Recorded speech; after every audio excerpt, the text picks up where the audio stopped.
Salt can also enhance the flavour of sweet dishes. I can't imagine a crumble topping without salt. This is pineapple and chili jelly with basil and pan de pis or gingerbread ice cream, crystallised pineapple and crab syrup.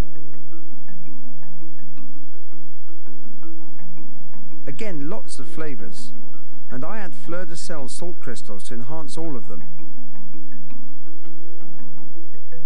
Cooking is partly about the chemistry of surprises, and this dish demonstrates that perfectly.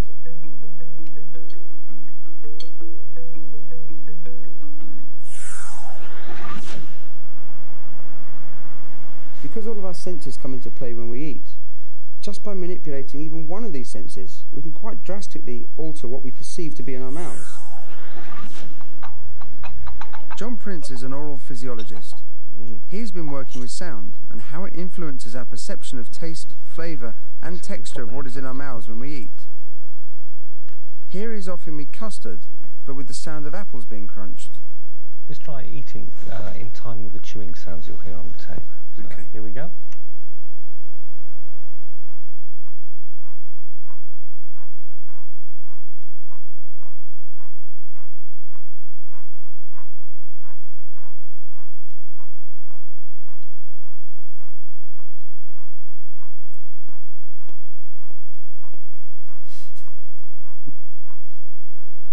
That's bizarre.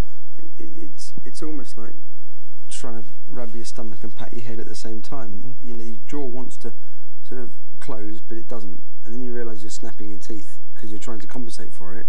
Yeah. It's very strange. What's happening is that the sounds are triggering the unloading reflex.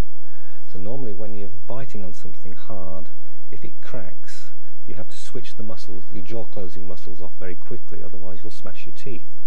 So those sounds trigger that response and you try to open your mouth, so you can't go through a smooth chewing cycle, and that's why it feels so weird. Very strange. You have to be careful with the music you play in a restaurant. The idea that you could actually serve a dish maybe in two parts, and the first part of the dish should come out, and it could be, for example, like a biscuit, an oatmeal biscuit, and then the diner eats the biscuit. I mean, the biscuit could have other things with it, but they crunch away. Meanwhile, without them knowing it, you're recording what they're eating or what they're crunching.